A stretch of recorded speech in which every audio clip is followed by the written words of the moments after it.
Hebreos capítulo 4, versos 7 al 11 vamos a leer y después seguimos la lectura. Dice así la palabra: otra vez determina un día y hoy diciendo, después de tanto tiempo por medio de David, como se dijo: si oyereis hoy su voz, no endurezcáis vuestros corazones, porque si Josué le hubiera dado reposo, no hablaría de otro día. Por tanto, queda un día de reposo para el pueblo de Dios. Porque el que ha entrado en su reposo, también ha repasado de sus obras, como Dios de la suya. Procuremos, pues, entrar en aquel reposo para que ninguno caiga en semejante ejemplo de desobediencia. Vemos acá la palabra, esto lo habíamos leído en el capítulo 3 ya, el capítulo 3 creo que en verso 6 en adelante, la misma porción, la misma lectura, y como dice acá del día de la tentación, para no caer en el mismo ejemplo de desobediencia, y dice acá la palabra, determina un día y otro vez diciendo, si oyere hoy su voz, no endurezcáis vuestros corazones. Entonces Dios nos habla por la palabra, en ese sentido le habla a los hebreos, y le estaba hablando de la palabra de Jesucristo, el Mesías. Le estaba confirmando todo lo escrito en la ley, se estaba cumpliendo en esta persona. En el caso de Jesús, que vendría a ser la promesa de Dios, mandar al Cristo, al libertador, como leímos ayer en Isaías 59, y estaba profetizado en muchas partes del Antiguo Testamento, nosotros solamente leímos eso. La cuestión es que toda esta ley que se profetizaba acerca del Cristo, malas figuras, que dice que eran sombra y figura de lo que había de venir, eso lo dice en Colosenses, también lo dice en Hebreos. Entonces todo era sombra y figura, dice. Entonces dice acá la palabra, porque si José le hubiera dado reposo, no hablaría después de otro día. Entonces Josué, ahí cuando se refiere a Josué, se está refiriendo a la misma ley. Entonces, si hubieran tenido salvación, el reposo, la liberación, no se hubiera hablado de otro día, dice. Entonces, en este sentido, vemos acá la palabra, por tanto, queda un día de reposo para el pueblo de Dios. Y acá le está hablando la carta, este libro a los Hebreos, le está hablando que queda un día de reposo. Y ese día de reposo, séptimo día, como hablábamos ayer, que Dios reposó de sus obras el séptimo día, está hablando de la salvación, de esa promesa venida para libertar del pecado, del sufrimiento. Entonces, así también, nosotros de la misma manera esperamos un libertador. O sea, creemos esa palabra que en Cristo están cumplidas todas las promesas. Entonces, nosotros pedimos perdón, ¿por qué? Porque necesitamos el perdón de nuestro pecado para reposar nuestra alma, para entrar en ese día de reposo, y en ese día de reposo es donde tenemos que vivir. Y ese día de reposo se refiere a este tiempo, a partir de su muerte, su resurrección, ya entramos en un nuevo tiempo. Entonces no tenemos que esperar a morir para ser felices, sino que acá hay una vida de conflicto que nos quiere arrebatar ese gozo, esa paz, esa alegría, y nosotros tenemos que combatir contra Satanás en nuestra mente, pidiendo perdón de la incredulidad para entrar en ese reposo, en el gozo, en la paz, en la alegría. Y eso es lo que está hablando en toda la palabra para poder entender lo que es el reposo de Dios. Y dice así, 4:10, porque el que ha entrado en su reposo también ha reposado de sus obras, como Dios de la suya. Entonces, esto es cuando habla así, ha reposado de sus obras, de sus labores, como habíamos leído anteriormente en Eclesiastés, ya en el capítulo 3, que hablaba de esto, de reposar de sus obras, de sus labores, de sus fatigosas obras en esta vida, su fatigosa labor en esta vida. Entonces, habla en el sentido que también así el ser humano tiene una vida de brega, como dice la palabra. La vida es una brega, la vida es dura, la vida es fatigosa, y como dice, vanidad de vanidades, todo es vanidad y aflicción de espíritu debajo del sol, dice la palabra, y en esta vida, ¿no? Entonces dice, el que ha entrado en su reposo, también ha reposado de sus obras como Dios de la suya. Y la idea de este término reposo, en este pensamiento, en esta lectura, está expresando de algo que está terminado, completo, como dijo en la cruz del Calvario, consumado es. Entonces, ya cuando entramos en la presencia del Señor, aceptamos al Cristo, nosotros pedimos perdón de nuestro pecado, confesamos todo lo que tenemos, tal y cual somos, reposa nuestra alma para liberación, para salvación primeramente, después liberación, y va sacando del sufrimiento a todo el que confiesa su pecado, a todo aquel que pide con un corazón arrepentido. Entonces, en esa idea en esa idea está expresando el reposo del Señor, el descanso de nuestra alma. Y dice, procuremos pues entrar en aquel reposo para que ninguno caiga en semejante ejemplo de desobediencia. Y ese semejante ejemplo de desobediencia está hablando a los hebreos que no creyeron en ese tiempo, que anduvieron vagando en el desierto, pero no pudieron entrar en la tierra prometida. Por lo tanto, Dios se airó con ellos y los consumió, dice la palabra. Entonces, que ninguno sigamos ese ejemplo.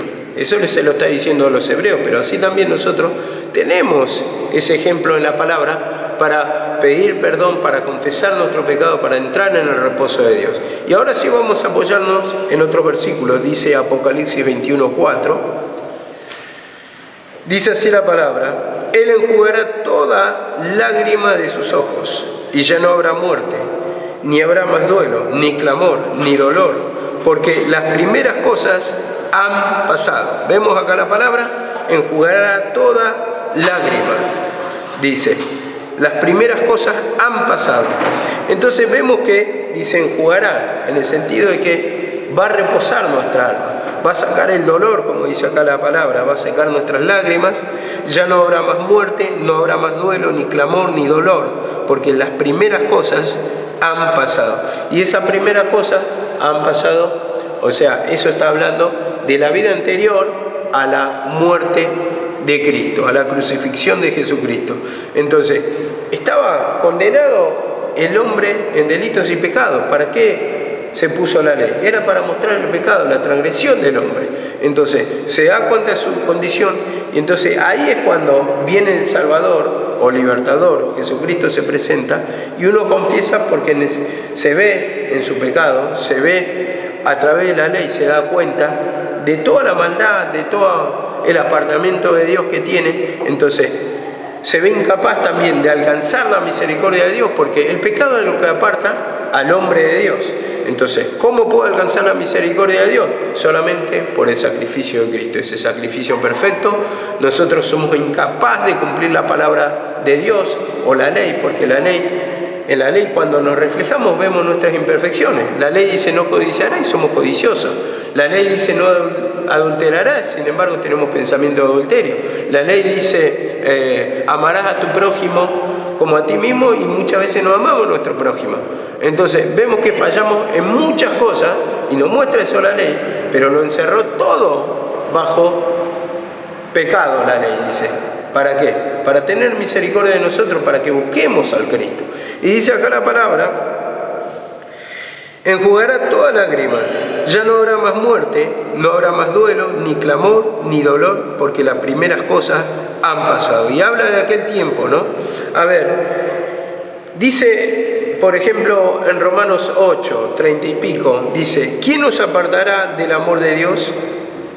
¿Quién nos apartará? Dice: tribulación, angustia, hambre, desnudez, espada, dice. Nadie nos apartará del amor de Dios. Nadie, dice la palabra. Entonces vemos que por más que haya dolor, por más que haya persecuciones, a pesar de las persecuciones que tenían en ese tiempo, el amor de Dios era más fuerte y no los apartaba. Y cuando sentimos la presencia del Señor, en ese sentido Apocalipsis acá se cumple. ¿Por qué? Porque dice: va a secar nuestras lágrimas, nuestros sufrimientos, nuestros dolores, nos va a consolar. Ya no habrá más muerte. Más muerte. La muerte habla de condenación, el pecado mismo cuando gobierna en nuestra vida. Y dice: ni habrá más duelo, ese dolor, ni clamor, o sea, en el sentido sufrimiento, grito, ni dolor, dice, porque las primeras cosas ya han pasado. Entonces, cuando viene a gobernar la vida de Cristo, saca toda nuestra vida anterior, o sea, consuela, nos liberta del sufrimiento, de la opresión, de la carga, del espíritu de derrota. Y cuando reina la presencia de Dios, es cuando no nos va a apartar, o sea, sentimos la presencia fuertemente como el fuego de Jeremías. No obstante, había en mí un fuego ardiente en mi corazón, traté de sufrirlo, traté de soportarlo y no pude. Entonces, eso es lo que te hace hablar, eso es lo que domina muchas veces, ¿no? Porque está el sufrimiento, pero cuando empieza a calentar ese fuego de Dios, uno empieza a reconocer su pecado, empieza a clamar, empieza a pedir, empieza a tener discernimiento, empieza a tener comunión con Dios. Entonces, ¿quién domina? Domina la comunión con Dios. Entonces, eso es lo que vence el pecado. Lo que vence el pecado es el mismo amor de Dios, como dice la palabra. Entonces está ese fuego y vence el pecado, vence el sufrimiento, vence la opresión. Esto es lo que destruye, como dice la palabra.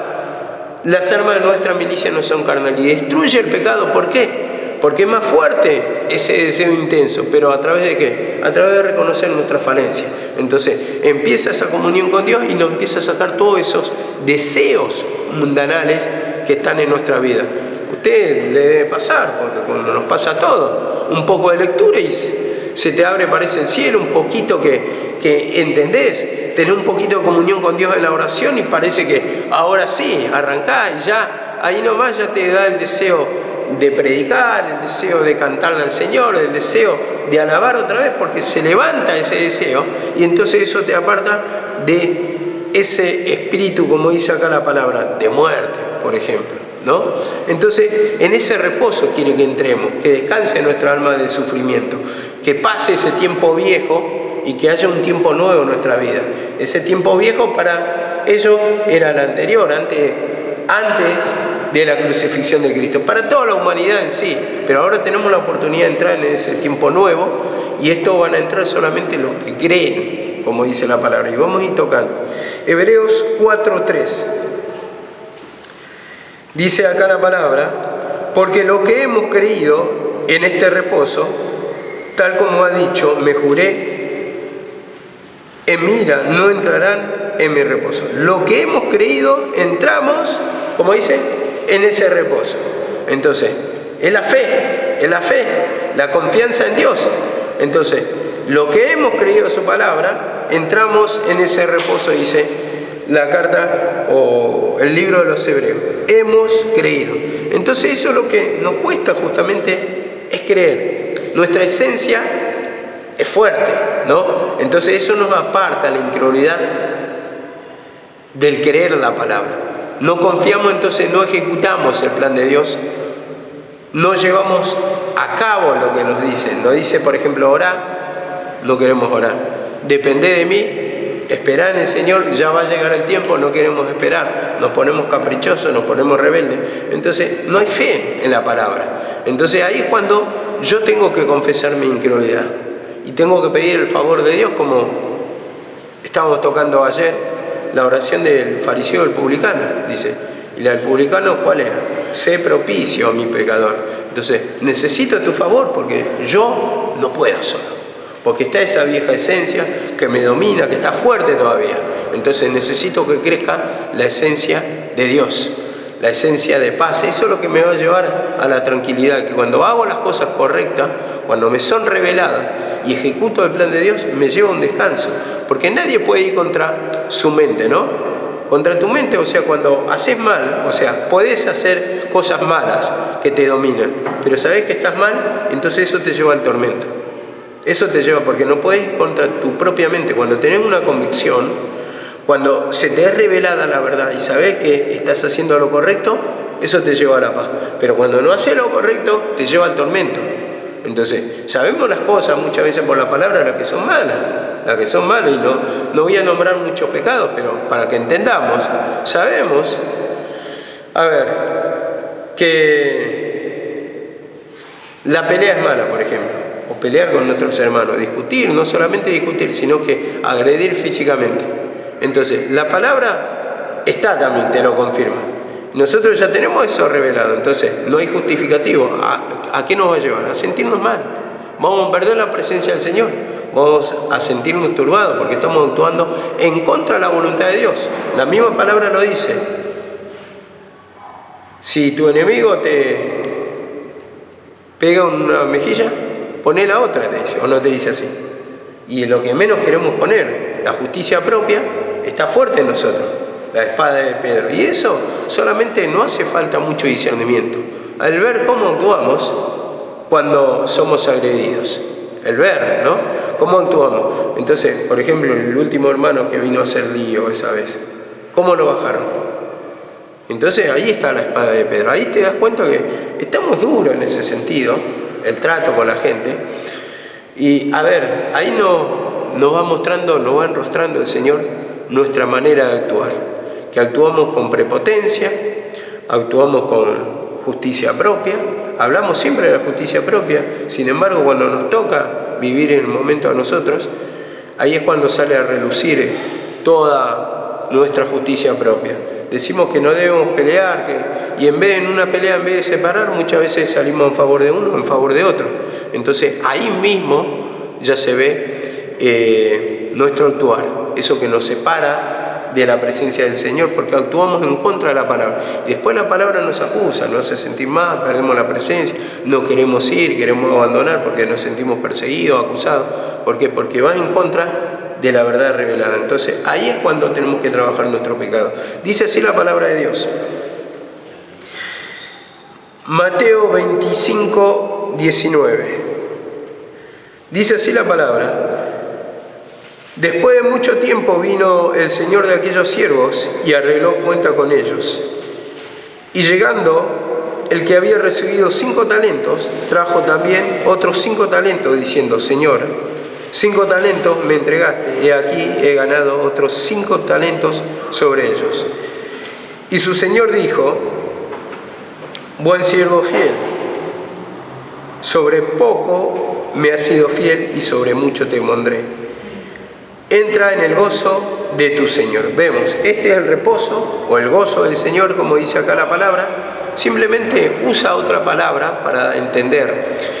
A ver, quiero decir una pequeña cosita, ¿no? Porque muchos son así en los estudios bíblicos, son de dividir mucho las palabras, ¿no? Pero acá dice, por ejemplo, entra al gozo, no dice reposo, y así, van dividiendo todo. Y en este sentido es lo mismo, ¿no? Porque, por ejemplo, si vemos la palabra, dice, Cristo es la roca de salvación, ¿no? Él mismo dice por su persona: yo soy el camino, yo soy la verdad, yo soy la vida. ¿Qué es Cristo entonces? El camino, la verdad y la vida, la roca de salvación. Yo soy tu refugio, yo soy tu casa. ¿Qué es Dios entonces? Entonces, simplemente árbol de vida. Simplemente lo expresa con diferentes palabras para darnos a entender una idea, un concepto de lo bueno que es Dios, de la misericordia que tiene para nosotros, de entrar en la salvación o en la liberación de nuestros pecados. Y dice así la palabra: después de mucho tiempo, dice, vino aquellos siervos, y llegando, dice, al que tuvo 5 le dice: tuve 5, y dice, y he ganado otros 5. Y le dice: buen siervo fiel, entra al gozo de tu Señor. Entonces vemos acá la palabra, uno entra al reposo, este que multiplicó, y en este sentido podemos sacar un ejemplo acá.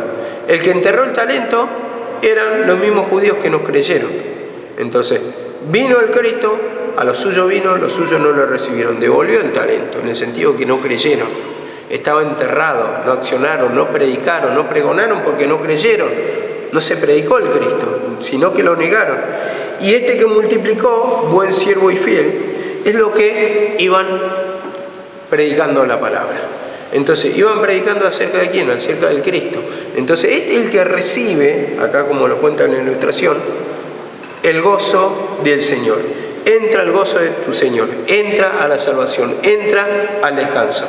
Y bueno, en ese reposo vamos a estar si cumplimos lo que Dios nos manda. Entonces para eso es que nos pide muchas veces labrar la tierra, limpiarnos del pecado, como dice en Jeremías 4:3, labrar el campo ¿Para qué? Para que mueran esos espinos. Los espinos impiden que sea limpia nuestra tierra, y cuando hay contaminación, ¿tenés ganas de predicar? No hay ganas de predicar, no hay ganas de nada. En cambio, cuando está limpia la tierra, esa planta crece y sale la semilla, ¿no? Y esa semilla representa, esos frutos, salen los frutos, y los frutos representan el sentir la presencia del Señor, el sentir el gozo. Entonces va creciendo, se va fortaleciendo la vida de Cristo en nosotros, y eso es lo que nos da descanso. Los frutos espirituales, el gozo, la paz, la alegría, se van viendo en nosotros, porque en sí va creciendo en nuestra vida, pero primeramente no se ven los frutos exteriores, ¿no? Está interiormente, pero después crecen esos frutos exteriores, y eso habla de testimonio, de que se refleja en nuestra vida la mansedumbre, la paz, la tranquilidad. Y dice así la palabra, 4:12 dice así la palabra: porque la palabra de Dios es viva y eficaz, y más cortante que espada de 2 filos, y penetra hasta partir el alma, el espíritu, las coyunturas, los tuétanos, y discierne los pensamientos y las intenciones del corazón. Y no hay cosa creada que no sea manifiesta en su presencia. Antes bien, todas las cosas están desnudas y abiertas ante los ojos de aquel a quien tenemos que dar cuenta. Vemos acá la palabra de Dios dice, es viva y eficaz. Y cuando dice es viva, es que tiene poder, es que tiene, y eficaz. Eficaz quiere decir que produce el efecto deseado, el efecto que buscamos en nosotros. Y viva, que no es una letra muerta, o sea que hay poder en sí en la palabra para transformar la vida del ser humano. Y dice acá, y más cortante que espada de 2 filos. Y recuerden ese ejemplo, espada de 2 filos, está usando el ejemplo por la espada española, ¿no? La espada española, que en sí los romanos lo que hacían cuando conquistaban los pueblos es sacar lo mejor de ese pueblo y poder perfeccionarlo aún más. Y en este caso copiaron la espada española. Hasta ese momento no se conocía la espada árabe, que era solamente de 1 filo, otras distintas espadas, pero la espada de 2 filos la inventaron los españoles, que tenía filo por abajo y filo por arriba. Entonces dice, ¿qué hicieron los romanos? Los romanos copiaron esa espada, la prolongaron un poquito más, y por eso usa este ejemplo. Más cortante que espada de 2 filos, dice, y penetra hasta el partir el alma, la coyuntura, los tuétanos, y discierne los pensamientos y las intenciones. Entonces así es la palabra. La palabra desnuda nuestro pensamiento. La palabra tiene poder para transformar, la palabra es poderosa. Entonces, a través de la palabra descubrimos las tretas de Satanás. Lógicamente, uno cuando escucha la palabra, como tocábamos ayer, tiene que oírla con fe, porque si no, no es provechosa. ¿Por qué no le sirvió a los hebreos en aquel tiempo en el desierto? Porque no fue acompañada de fe en la que la oyeron, dice la palabra. Entonces, en ese sentido, nos está mostrando que esta palabra sí va a producir ese efecto deseado, pero para eso, primeramente tengo que creer. Y cuando viene la palabra del púlpito, vamos a decirlo, ¿qué se revela en nosotros? Cuando hay corrección al menos. Se revela el enojo, vamos a decir la verdad, vamos a ser sinceros. El razonamiento, no dijo esto mal, no aplicó mal la palabra. O sea, siempre vamos a tener alguna cosa de donde agarrarnos. Alguna cosa, ¿no?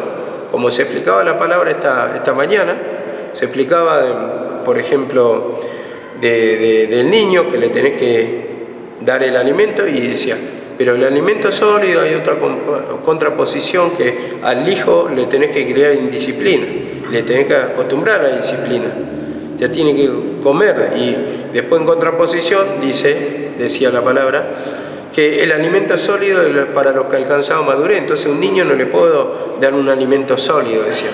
Pero ese alimento sólido, yo por dentro, o sea, razonaba y pensaba, no es que estaba en contra de la palabra, sino que para dar un poquito más de luz. Está hablando de la palabra de Cristo. Ese es el alimento sólido. El alimento sólido. Para los que han alcanzado madurez, y madurez de la salvación. Un fruto maduro, una persona de salvación va a comer ese alimento. Los judíos que no tenían madurez, lógicamente no lo comían. O sea, estaban tomando como la leche, vamos a decir, o la figura de la ley. Entonces, eso habla exactamente esa palabra doctrinalmente. Pero si lo queremos aplicar a nosotros, es valedero, porque hay muchas palabras, por ejemplo, por decir, Pablo aprovechaba y decía, no pondrás besar al buey que trilla. Y le daba un sentido. En aquel tiempo lo aplicaban naturalmente, pero él lo aplicó espiritualmente. Dice, tiene que comer el buey que está trabajando. Y después lo hice por los bueyes, o tiene cuidado de los bueyes. No, enteramente lo hice por nosotros. Entonces le da un sentido también espiritual. Encontrémosle ese sentido, porque si no, si empezamos a retrucar toda nuestra mente, ahí es cuando vamos a salir descontentos, no va a ser beneficiosa, y por eso muchas veces tenemos que pedir perdón de esa incredulidad, o que, a ver, no nos haga desviar cualquier error cuando se está predicando, cualquier cosa que se dice un poquito fuera de lugar, porque es principio de enojo, de desacuerdo, de peleas, de rebeldía y de insujeciones. Y no es bueno eso, no es bueno, porque perdemos la presencia del Señor, perdemos. Por más que uno puede tener razón, pero uno pierde la presencia del Señor en esas pequeñas diferencias, ¿no? Y dice así la palabra: no hay cosa creada manifiesta en su presencia, antes que no sea manifiesta en su presencia. Antes bien, todas las cosas están desnudas y abiertas ante los ojos de aquel a quien tenemos que dar cuenta. Entonces, entendiendo esto, la palabra, en el sentido, porque vamos a unir los dos versículos, es viva y eficaz. No hay cosa que no sea manifiesta en la presencia, o sea, en su palabra, ni tampoco en la presencia de Dios, como lo completa acá. Entonces yo entendía acá que la palabra son los ojos del Señor, son los ojos del Señor, y nos da discernimiento del pecado oculto. Y nada se puede ocultar si tenemos la palabra que nos alumbre. Pero para eso hay que creer la palabra, justamente. Para eso tenemos que juzgarnos de la incredulidad. Para eso tenemos que pedirle discernimiento, cómo nos toma en dureza, en contención, en réplica, en la discusión interna. Muchas veces no decimos nada, pero hay un desacuerdo y nos vamos descontentos porque parece que ese pan o ese maná no nos llena. Y dice así la palabra, Jeremías 23:29. Dice así la palabra: ¿no es la palabra como fuego, declara el Señor, como martillo que despedaza la roca? Y vemos que esa es la función de la palabra: golpea, golpea, golpea, a ver si se rompe ese corazón duro que hay en nosotros, ese pensamiento de dureza, de incredulidad, ese pensamiento que se resiste, entonces va golpeando. Y cuando está bien duro, entonces es un trabajo de tiempo y tiempo. Hay algunos que están más dóciles, y bueno, lógicamente lo rompe más rápido, pero todo depende de nuestro grado de dureza, de nuestro grado de incredulidad, y cómo estamos trabajando ese pecado para que lo ablande mucho más rápido. Entonces, dice acá también en Juan 12:48, Juan 12:48, dice así: el que me rechaza y no recibe mis palabras, tiene quien le juzgue la palabra que he hablado. Vemos, la palabra que he hablado, hasta ahí le vamos a dar lectura. Entonces, la palabra que rechazaron los fariseos, ¿cuál era? La de Jesucristo, la del Mesías. Entonces, dice, ya tiene quien le juzgue mi palabra que he hablado. Entonces, como a los suyos vino, los suyos no le recibieron, muchos quedaron en la condenación. Y dice acá, esa lo juzgará en el día final. La palabra lo va a juzgar en el día del juicio. En el día del juicio. ¿Y ese juicio de qué se trata? En la cruz, según mi evangelio. Entonces, ya tiene quien le juzgue. Entonces, rechazaron la palabra, no obtuvieron la salvación. Entonces, un día vamos a hacer la lectura esa que está en Apocalipsis, el juicio de gran trono blanco, que están los muertos vivos y pequeños, y vamos a tocar a quién le toca cada parte en ese sentido, para poder entender bien y alumbrar nuestro entendimiento, pero está hablando del tribunal de Cristo ahí. Hay algunos que dividen también, el tribunal de Dios, el tribunal de Cristo, Dios mío, pero a ver, es lo mismo. Dice así la palabra, Efesios 6, 17. Yo estoy dando igualmente ahora, vieron que le doy un poquito más acelerado, a veces no sé si es bueno darlo así, le voy a encontrar el punto de equilibrio, porque antes nos deteníamos mucho más en un versículo y ahondábamos más en la profundidad, entonces no quedaban dudas, pero también se hacían muy prolongados. Creo que el libro de Gálatas duró no sé cuántos meses, la epístola de los Gálatas. Imagínense, con 12 capítulos, 13 capítulos que tiene Hebreo, ¿cuánto puedo dar? Y si llego a tocar Apocalipsis, 22 capítulos, ¿cuánto vamos a estar? Si entramos versículo por versículo. Y en este sentido vamos a tratar de hacerlo acelerado, y cuando toca ahondar esos versículos, bueno, versículos que quedan dudas y que tienen que ser disipadas, vamos a entrar, si el Señor permite, ¿no? Yo por ahora lo estoy dando así, porque también quiero dar todo, porque también quiero que a ustedes les sea provechoso, y yo no sé cuánto tiempo tiene cada uno de ustedes. Uno puede estar un tiempo, otro puede estar más tiempo, pero la cuestión es que escuchen toda la palabra y el Señor después sabrá. El Señor sabe, la palabra cae y el Señor nos va revelando, nos va a dar entendimiento y bueno, que acomode los tiempos para que sea beneficioso para nosotros. Amén. Dice 6:17, tomad también el yelmo de la salvación y la espada del Espíritu, que es la palabra de Dios. Vemos, tomad el yelmo de la salvación y la espada del Espíritu, que es la palabra de Dios. Como estamos hablando del valor de la palabra, de la importancia, la espada del Espíritu, que es la palabra de Dios. A ver, por la fe en la palabra es la que matamos nuestra incredulidad. Entonces, ustedes siempre, yo lo decía, ¿no? Cuando daba esta parte de Efesios, la armadura, cuando daba esos mensajes de la armadura, la única arma ofensiva que muestra acá es la espada. La espada. Y si vos no tenés la espada, no tenés la palabra formada, ¿fe a qué vas a tener? ¿Y cómo vas a matar los intentos de Satanás? Satanás viene con engaño y te vende en el razonamiento o la palabra cambiar de sentido. Y si vos no tenés abundante palabra, ¿cómo vas a invalidar? No vas a invalidar el error, no vas a invalidar tu pecado, los razonamientos, los argumentos que pone Satanás en nuestra mente. Entonces esa es la importancia de la palabra, como dice, la espada del Espíritu, que es la palabra de Dios.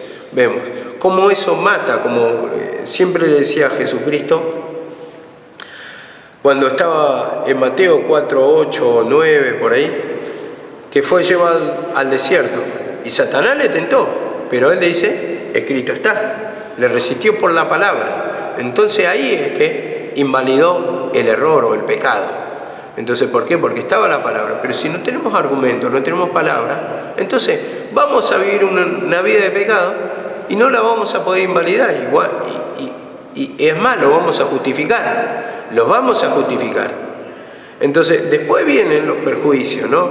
Y no es porque somos conscientes del pecado, es porque somos inconscientes. ¿Se acuerdan que existía un sacrificio del pecado por ignorancia? Por ignorancia. Job presentó sacrificio por los hijos por si quizá habían pecado.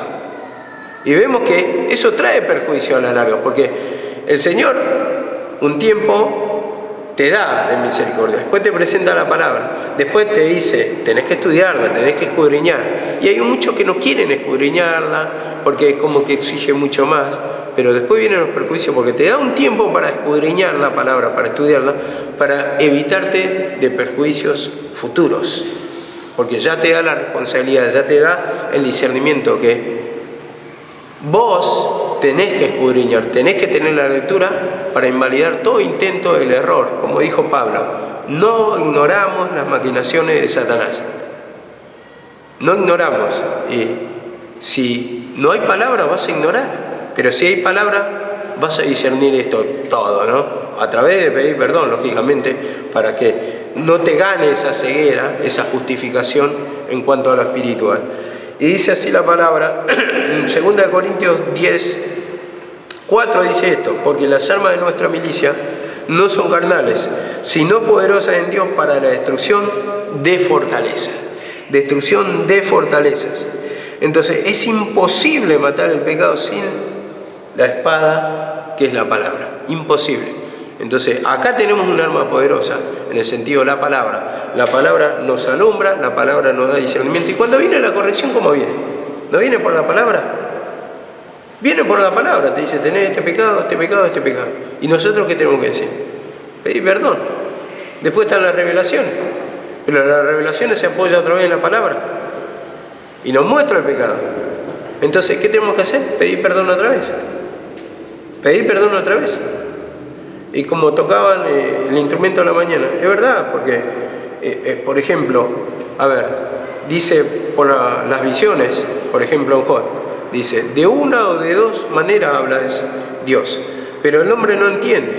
Y dice, por visiones, dice, cuando el hombre, visión nocturna, cuando el hombre, dice, descansa sobre su lecho. Y está hablando del sueño, ¿no? Porque muchas veces en el sueño también nos revela, nos hace dar cuenta de nuestro pecado, nuestra condición, el tormento interior que sentimos, que no descansamos. Vieron que a veces parece que no descansamos o andamos turbados todo el tiempo, y eso es por la retención de un pecado que tal vez no lo descubrimos, pero lo tenemos que descubrir por la palabra. Y para esto está la palabra, para discernir al enemigo que está escondido, está oculto, y solamente confesar hasta que nos alumbre por la palabra. La palabra viene tal vez, pero uno al tener incluida no se da cuenta. Pero cuando empieza a trabajar eso: Señor, haceme entender, por lo menos, si no estoy entendiendo. Entonces empieza y te empieza a mostrar tu condición. ¿Estás mal? ¿Estás opresionado? A ver, yo me daba cuenta por mi misma vida. Muchas cosas digo, tengo razón, y justifico mi enojo. Pero ahora, pongámonos a pensar sensatamente. ¿Cómo va a saltar mi pecado si me va todo bien? Entonces, por medio de cosas injustas, me tiene que suceder eso. Entonces, salta, y Dios permite. Dios lo permitió ¿para qué? Para, de alguna forma, hacer relucir mi pecado, para que me dé cuenta que hay pecados. Entonces, permite, aunque sea lo injusto. ¿Y qué tengo que hacer yo? Tengo que luchar con las armas de Dios, pedir perdón, confesar ahí que está esa maldad, que está ese enojo, ese justificativo, y nada justifica. Las espadas de Pedro nada la justifica. Nada la justifica, como decía en ese ejemplo. Pedro tenía mucha razón en defender al Señor.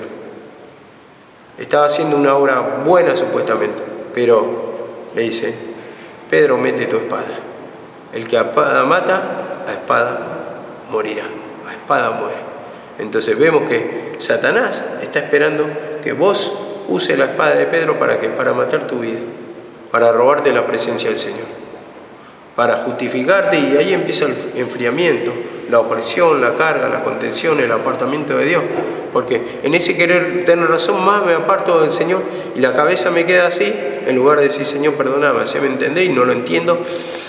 Y si es injusto y vos me haces pasar por causa de tu nombre o por causa de mi pecado, que no me doy cuenta, Señor, perdóname, solamente vos me vas a ayudar a entender esto, a tomar la cruz, para que pueda triunfar sobre Satanás y no me gane ese tormento.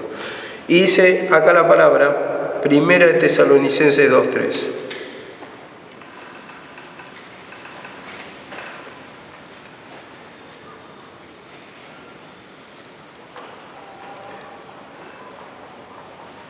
Dice así la palabra: por tanto también nosotros sin cesar damos gracias a Dios de que cuando recibiste la palabra que oíste de nosotros, aceptaste, no como palabra de hombre, sino como lo que realmente es, la palabra de Dios, la cual hace su obra en vosotros los que creéis.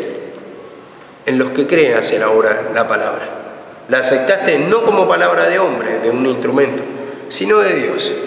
Dice acá, y lo vuelvo a repetir, dice: aceptaste no como la palabra de hombre, sino como lo que realmente es, la palabra de Dios, la cual hace la obra en vosotros. Y vemos que también lo dice en Romanos 1:16, no me avergüenzo del Evangelio porque es poder de Dios para la salvación, para todo el que cree, para todo el que cree. Hace la obra para el que cree. Entonces, ahí es cuando tenemos que pedir perdón de nuestra incredulidad. ¿Estamos en desacuerdo? Señor, perdóname. Y dice acá la palabra del versículo: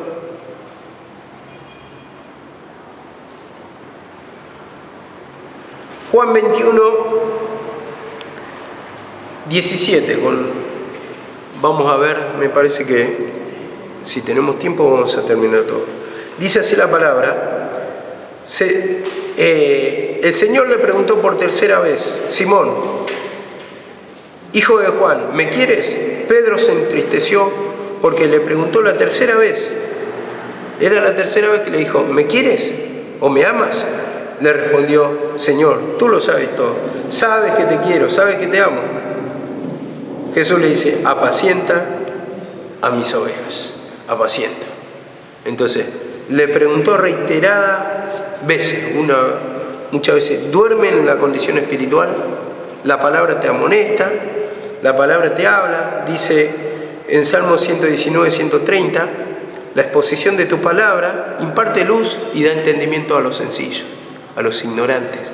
Y somos ignorantes muchas veces, no tenemos entendimiento y nos imparte la luz para darnos cuenta. Y en este caso Pedro, el mismo ejemplo, le preguntó 1, 2, 3 veces, le dice: apacienta a mis ovejas. ¿Por qué? Porque Pedro volvió a su anterior labor. Él decía que lo amaba, pero estaba volviendo a su antigua vida, y el Señor le había dicho: yo te voy a hacer pescador de hombres. Y volvió a hacer su labor natural. Él era pescador en sí, pero no de hombres, no de almas. Y volvió a su antigua labor, a su antigua vida. Así muchas veces nosotros, hermanos. De la misma manera, por la incredulidad volvemos a nuestra antigua forma de pensar, de vivir. Y entonces le dice: tú lo sabes todo. Se entristeció, dice, lloró. Tú lo sabes todo, sabes que te quiero, dice. Entonces Jesús le dice: si me querés, hacé mi plan. Volvé a esta vida, apacentá a mis ovejas, predicá la palabra de Jesucristo. Eso le está diciendo: si tanto me amás. Entonces vemos cómo le puso en contraste su vida, que él decía que lo amaba, pero sin embargo estaba actuando al revés. Y uno no se da cuenta muchas veces. Yo tuve un sueño con mi mamá hace poco, y en el sueño no sé qué me decía, pero yo estaba en desacuerdo porque es algo que no hice, sinceramente no hice. Y agarré y le grité cuando me reprendía, supuestamente me gritaba. Yo le grité con toda la fuerza: mentirosa, le dije, mentirosa, pero con toda la fuerza. Pero después, al mismo tiempo, como le pasó a Pedro, la abracé y me tiré al piso con ella y le empecé a dar un montón de besos. Le digo: te quiero, mamá, te amo, mamá, y lloraba y no la quería dejar ir. Entonces, están las dos creaciones. Uno que se resiste a la verdad, que resiste a la disciplina, a la palabra, y está la otra parte, que ama a Dios, que queremos hacer el bien, que queremos hacer el plan de Dios. Y esto está en nosotros, ¿no? Porque hay un deseo que nos trae. A veces decís: no voy más, pero hay algo que te arranca de tu lugar, de tu pieza, de tu cama, de tu sofá, que te arranca, y voy igual. O sea, sé que voy a ser castigado, que me van a decir de todo, me van a disciplinar, me van a decir que tengo pecados, pero no podés, y venís, te entregás solo. Y otro lo mira de afuera: pero este es tonto, esta es tonta. Mirá, si sabe que le van a decir de todo, ¿para qué va? Pero es algo que te lleva la vida de Dios y te trae al lugar donde vas a recibir la corrección. Yo creo que a todos nos pasa eso. Por más, y sabemos, venimos entregados, abrimos la puerta y ya sabemos que, y sí, me va a decir mi pecado. Entonces ahí es cuando tenemos que pedir perdón, confesar, para que el Señor, dice, es amplio en perdonar el Señor. Y dice 4:14, dice así, 4:14, 15, 16. Dice así la palabra: por tanto, teniendo un gran sumo sacerdote que traspasó los cielos, Jesús, el Hijo de Dios, retengamos nuestra profesión. Vemos acá la palabra, retengamos nuestra profesión. Esto es lo que voy a agarrar acá, el sumo sacerdote, Jesús, que traspasó los cielos. Retengamos nuestra profesión. O sea, sigamos predicando la palabra de Cristo, esto está diciendo. Prediquemos la palabra de Cristo. Nuestra profesión, lo que estamos profesando, nuestra salvación. La salvación está en Cristo. Y esto lo dice Tito 1:9, dice esto. Retenedor de la palabra fiel tal como ha sido enseñada. ¿Y qué enseñaba? Pablo. La palabra de Jesucristo, la palabra del ungido, donde estaba la salvación. Y en este sentido le dice a los hebreos, retengamos, dice, nuestra profesión, lo que estamos predicando, a Jesucristo. Retengamos, tengámoslo interiormente, creamos en su palabra. Eso está diciendo. Prediquemos al Mesías, al ungido.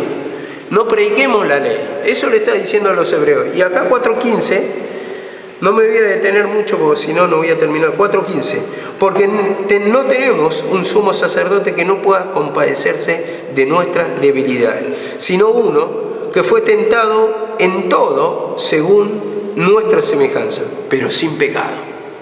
Sin pecado. Entonces yo entendía acá de este versículo que Él nos comprende, porque fue tentado, así como en el desierto, pero también nos mostró el camino, cómo vencer. Por eso es sin pecado. Por eso es sin pecado, porque nos mostró el camino cómo vencer. Por la fe en la palabra, Señor, perdóname. Entonces nos limpia su sangre, ¿qué dice?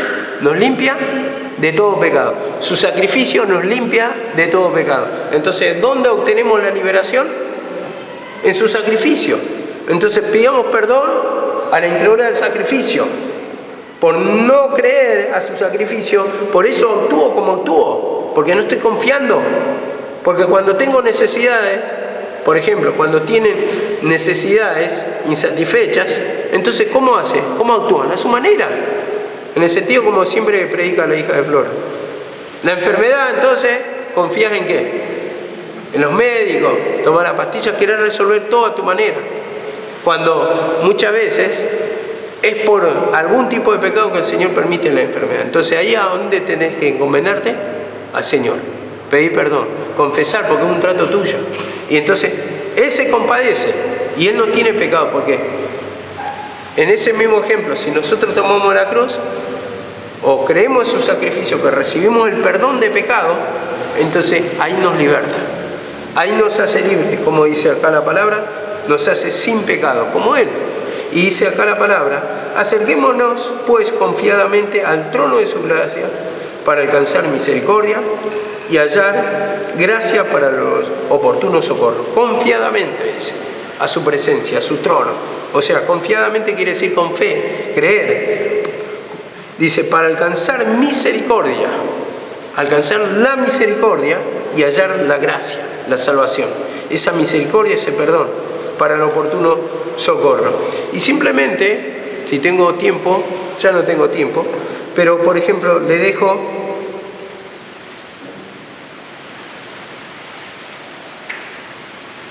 Efesios 3:12, dice, en quien tenemos libertad y acceso con confianza por medio de la fe en Él. Por medio de la fe en Él. Acceso y confianza en Dios.